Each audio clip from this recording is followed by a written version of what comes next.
The BFG, Chapter 21, Part 3.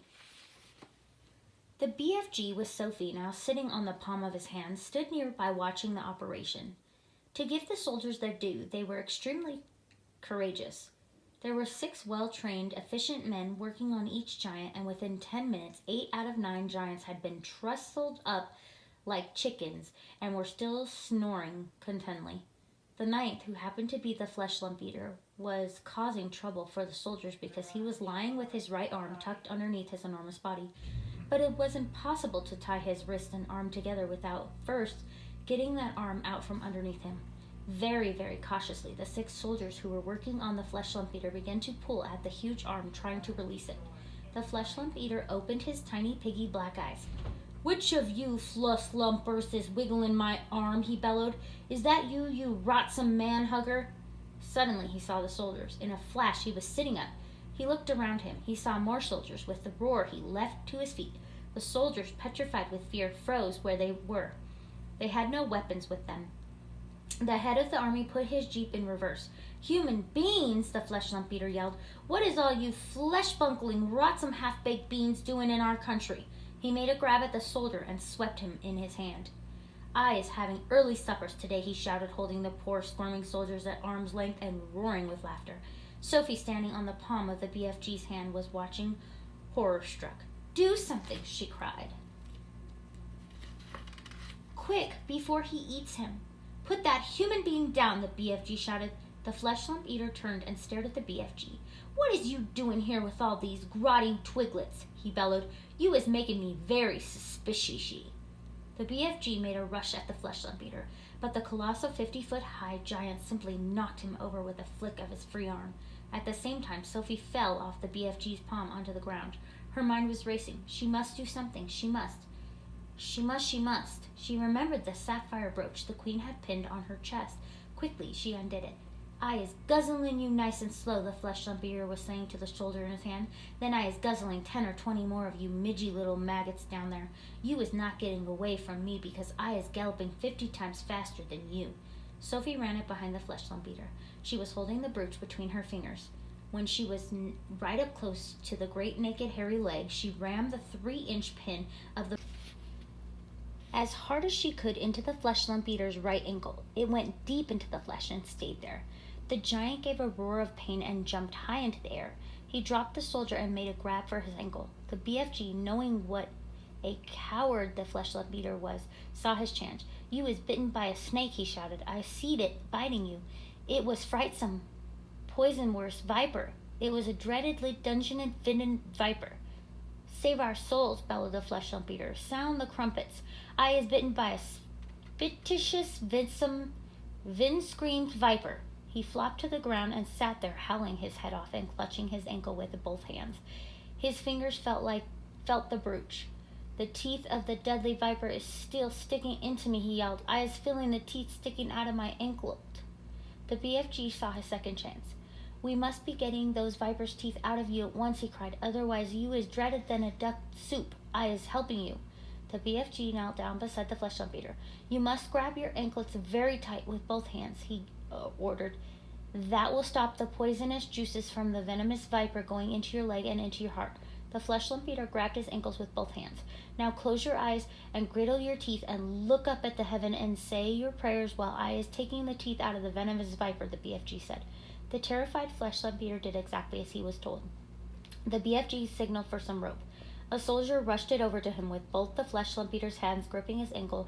It was a simple matter of the BFG tying the ankles and hands together with a tight knot.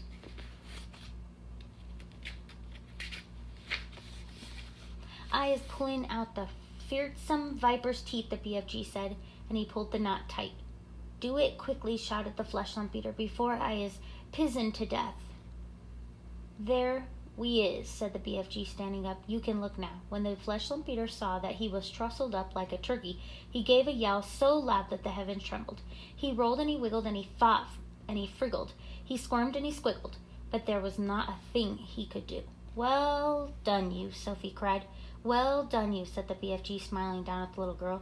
"You is saving all of our lives." "Will you please get the brooch back for me?" Sophie said. "It's belonging to the queen." The BFG pulled the beautiful brooch out of the flesh lump eater's ankle. The flesh lump eater howled.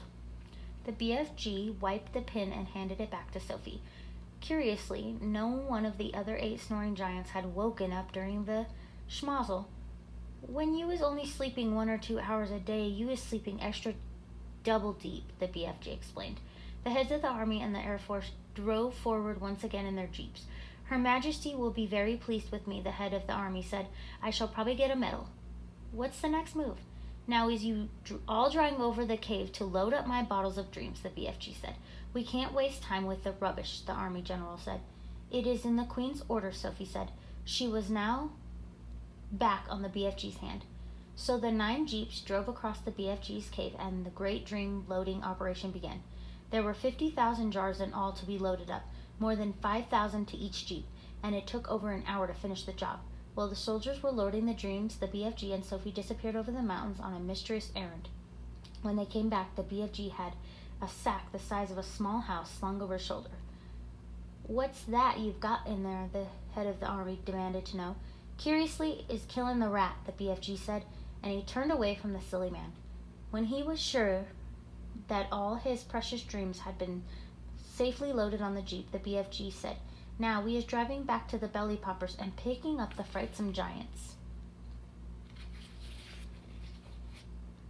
The jeeps drove back to the helicopters. The 50,000 dreams were carried carefully, jar by jar, onto the helicopter. The soldiers climbed back on board, but the BFG and Sophie stayed on the ground. Then they all returned to where the 9 giants were laying. It was a fine sight to see, these great air machines hovering over the trust of giants. It was an even finer sight to see the giants being woven up by the terrified thundering of the engines overhead, and the finest sight of all was to observe that those 9 hideous brutes squirming and twisting about on the ground like a mass of mighty snakes as they tried to free themselves from their ropes and chains. I is flesh bunkled, roared the flesh lump eater. I is spizwickled, cried the child chewer. I is swog swallowed, bellowed the bone cruncher. I is goose grungled, howled the man hugger. I is guzzle wiped, cried the meat dripper. I is flungled, screamed the maid masher.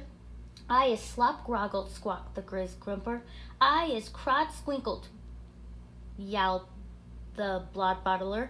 I is bop muggered, screeched the butcher boy.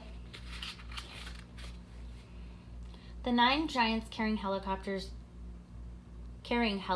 each chose a separate giant and hovered directly over him.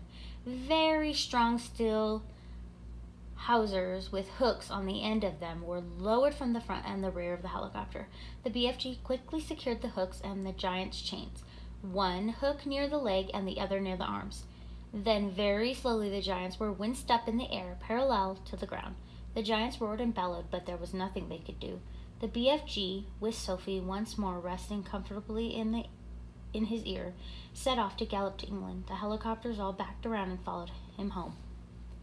It was an amazing spectacle, those 9 helicopters wiggling through the sky, each with a trussed up 50-foot-long giant slung underneath it. The giants themselves must have found it an interesting experience. They never stopped bellowing, but their howls were drowned by the noise of the engines. When it began to get dark, the helicopters switched on powerful searchlight and trained them on the galloping giants so as to keep him in sight. They flew right through the night and arrived in England just as dawn was breaking.